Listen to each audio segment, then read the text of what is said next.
Good morning, শুভ সকাল, সুপ্রভাত। কেমন আছো বন্ধুরা? এত ঠান্ডা পড়েছে, সবাই কে কেমন আছো বলো। আমি তো ঠান্ডায় ভীষণ কাবু হয়ে গেছি, জানো তো। দেখো কত মোটা সোয়েটার পরেছি। ঘুম থেকে উঠে সকাল সকাল একটু আগে চা করে খেলাম। এত ঠান্ডা পড়েছে, আমি স্নানের আগে কোনোদিন চা খাই না বন্ধুরা, কিন্তু আজকে কোনো রকম মুখটা ধুয়ে একটু চা করে খেয়ে নিয়েছি কর্তামশাই, আমি আর আমার মেয়ে। তা যাই হোক, খেয়ে দিয়ে এত ঠান্ডা লাগছে, তো মনে হচ্ছে আমি কি করে কাজ করব। তা কাঠ জেলে জল গরম বসালাম। জল গরম বসিয়ে জলটা গরম হলো, তারপর তার মধ্যে সব ঘরদোর মুছে নিলাম, বিছনাপাটি তুলে ঘরদোর মুছে তারপরে আমি স্নানে গেলাম। সমস্ত বাসি আসি কাজ সেরে স্নানে গেলাম জল গরম করে। স্নান হলো, এই আমি এখন সোয়েটার ফোটার পরে এখন আমি পুজো দিতে যাচ্ছি। তা চলো আমার সাথে, তোমরা পুজো ভগবান দর্শন করবে, চলো।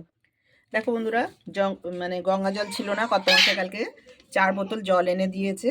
তা আমি এর সঙ্গে এখন জোয়ারের জল না ভাটার জল জানি না, তা আমি জোয়ারের জল একটু মিশিয়ে দিচ্ছি।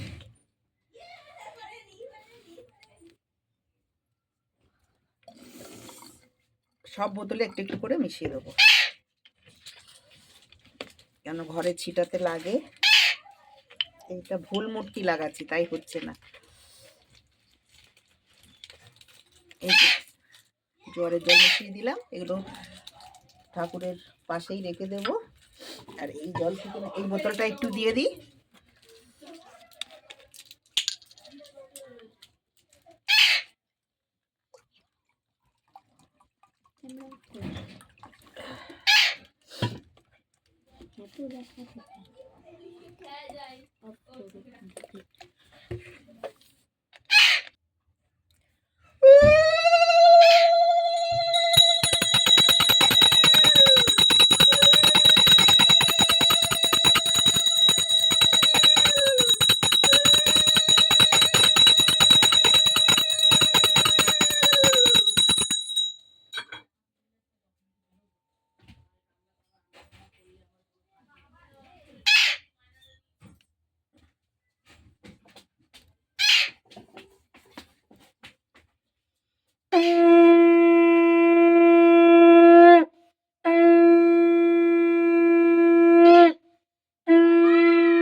তা দেখো বন্ধুরা, ভগবান দর্শন করো, আমি পুজো দিয়ে দিয়েছি।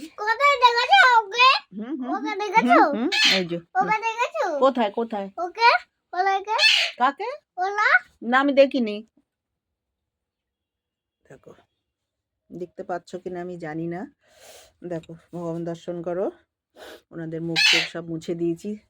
দেখো বন্ধুরা, ওরা তো বাচ্চার মতো না, ওনারা তো বাচ্চার মতো, ওদেরকে চান দিইনি, মুখ টুক মুছিয়ে দিয়েছি গঙ্গা জল দিয়ে, মুখ চোখ ধুয়ে দিয়েছি। ভগবান দর্শন করো। একটাও ফুল পাইনি, গাছে আর ফুল ফুটছে না। ভগবান দর্শন করেছো বন্ধুরা?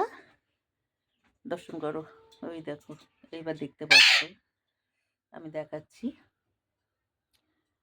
ঠাকুরের কাছে প্রার্থনা করি তোমরা ভালো থাকো, সুস্থ থাকো। তো পুজো দেওয়া হয়ে গেল, তো চলো তোমরা সুস্থ থাকো, ভালো থাকো, ঠাকুরের কাছে এই প্রার্থনা করি। টাটা।